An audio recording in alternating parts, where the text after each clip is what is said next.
Monsieur Ariel Veil. Merci. L'empire des cygnes contre-attaque. Triste sunlight des tropiques. Crème et châtiment. Moules frites.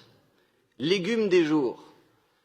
Monsieur le maire, chers collègues, bien sûr, vous avez tous reconnu ces titres de Roland Barthes, de Claude Lévi-Strauss, de Dostoïevski, J.M. Faulkner, Boris Vian.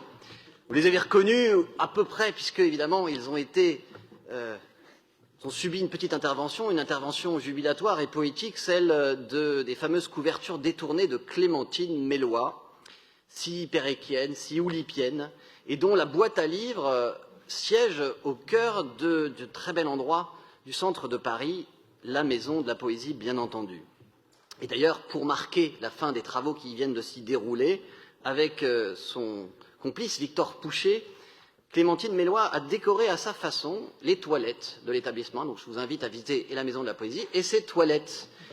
Parce que, bien sûr, oui, il y a des travaux qui viennent de s'achever, non seulement à la Maison de la Poésie, mais en réalité tout autour, dans le fameux passage Molière, et elle forme presque un cas d'école de la politique que nous aimons mener, une triple revitalisation dans un passage à l'identité patrimoniale très forte, puisque c'est celle d'un passage parisien, cette curiosité architecturale si chère à Walter Benjamin, qui fait la richesse de Paris-Centre, surtout de Paris-Centre, pas uniquement, et qui est le berceau d'une institution donc culturelle phare, la Maison de la Poésie, maison installée, pour le plaisir de le rappeler, en 1983 dans l'ancien théâtre Molière, qui lui avait été créé en 1797 par Boursault-Malherbe, descendant de Boursault, auteur dramatique contemporain et rival de Molière. Le passage portait alors le nom du passage des Nourrices, mais c'était il y a longtemps, à l'époque, Paris se confondait presque avec Paris-Centre. Nous avons souhaité mettre en valeur, bien sûr, cette spécificité urbanistique à travers une opération de réhabilitation qui s'est appuyée sur un programme de logements sociaux, d'une part, et de commerce culturel.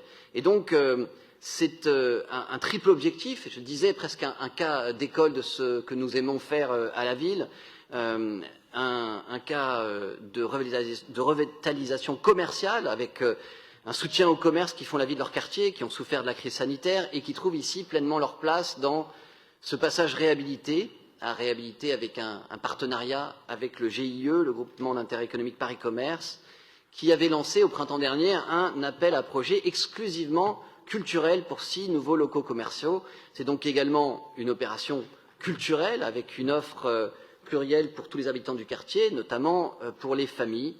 Et puis enfin, une opération sociale, puisque avec des familles, en particulier dans les 34 logements qui ont été conventionnés et rénovés, nous continuons à soutenir avec force la politique de création ou de conventionnement et de création de logements sociaux au cœur de Paris-Centre, dans ce cas grâce à notre partenaire Paris Habitat. Voilà, je serai donc ravi d'inaugurer avec vous dès le début de l'année prochaine, l'année 2022, avec l'ouverture des commerces attendus, l'installation des anciens habitants et surtout des nouveaux arrivants, un lieu de vie familiale, culturelle et patrimoniale.